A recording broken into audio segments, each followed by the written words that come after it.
오늘 아침을 여는 말씀은 역대하 13장 13절에서 18절 말씀입니다.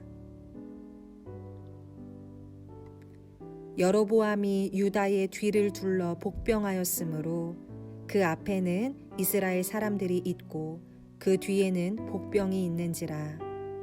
유다 사람이 뒤를 돌아보고 자기 앞뒤의 적병으로 말미암아 여호와께 부르짖고 제사장들은 나팔을 부니라. 유다 사람이 소리 지르매 유다 사람이 소리 지를 때에 하나님이 여로보암과 온 이스라엘을 아비야와 유다 앞에서 치시니 이스라엘 자손이 유다 앞에서 도망하는지라. 하나님이 그들의 손에 넘기셨으므로 아비야와 그의 백성이 크게 무찌르니 이스라엘이 택한 병사들이 죽임을 당하고 엎드러진 자들이 50만 명이었더라. 그때에 이스라엘 자손이 항복하고 유다 자손이 이겼으니 이는 그들이 그들의 조상들의 하나님 여호와를 의지하였음이라. 역대하 13장 말씀은 아비야와 여로보암의 전쟁 이야기를 기록하고 있습니다. 남유다의 제2대 왕인 아비야는 택한 바 싸움에 용맹한 군사 40만을 준비하였고 여로보암은 택한 바 큰 용사 80만으로 맞섰습니다. 아비야는 여로보암의 절반밖에 안 되는 군사로 여로보암과 대치하여 있으면서도 조금도 두려워하거나 위축되지 않았습니다. 오히려 여로보암을 강하게 비난하며 그의 불신앙적인 처사를 책망했습니다. 아비야가 여로보암을 강하게 책망하던 때에 여로보암은 이미 복병에게 유다군 뒤로 돌아가 있다가 뒤에서 나오라고 지시합니다. 그리고 복병이 매복하는 동안 중심 공격 부대는 유다군과 정면에서 대치하고 있었습니다.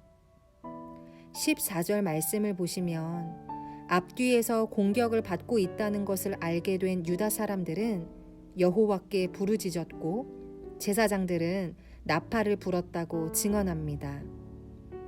앞에서도 언급했듯이 아비야의 남유다 군대는 여로보암의 북이스라엘 군대의 절반에 불과한 수적 열세에 있었습니다. 그리고 생각지도 못한 기습 포위 작전에 말려들어 전 군대가 몰살 위기에 처해 있기도 했습니다. 그런데 유다 사람들은 이런 위급한 전쟁의 상황 속에서 제일 먼저 하나님께 부르짖었고 제사장들은 나팔을 불었습니다. 제사장들이 나팔을 불었다는 것은 하나님께서 저희를 대적의 손에서 구원하신다는 믿음의 표현이었습니다. 이들이 하나님을 의지하며 온전히 신뢰함으로 나아갈 때에 하나님께서는 여로보암과 온 이스라엘을 아비야와 유다 군 앞에서 치셨고 이스라엘 군은 도망하였습니다.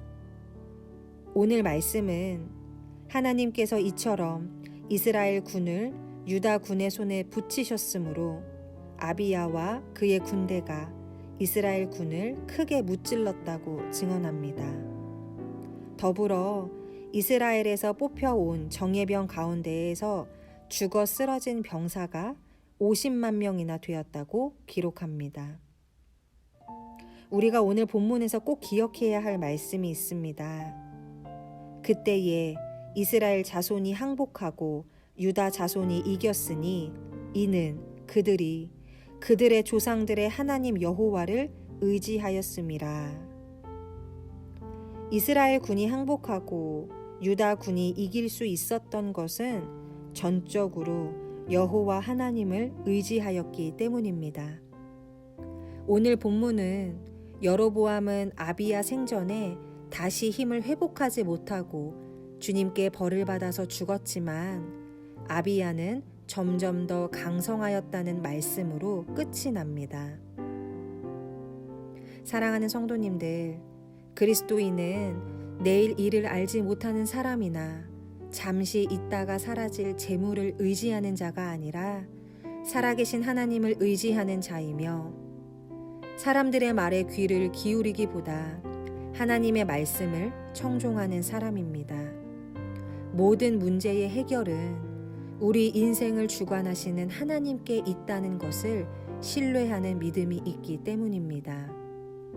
오늘 말씀을 기억하며 예기치 않은 고난과 어려움의 상황 속에서도 하나님을 향한 굳건한 믿음의 고백을 잃지 않고 하나님을 신뢰하는 오늘이 되기를 소망합니다. 이 시간 조용한 기도로 하루를 시작해 보시기 바랍니다.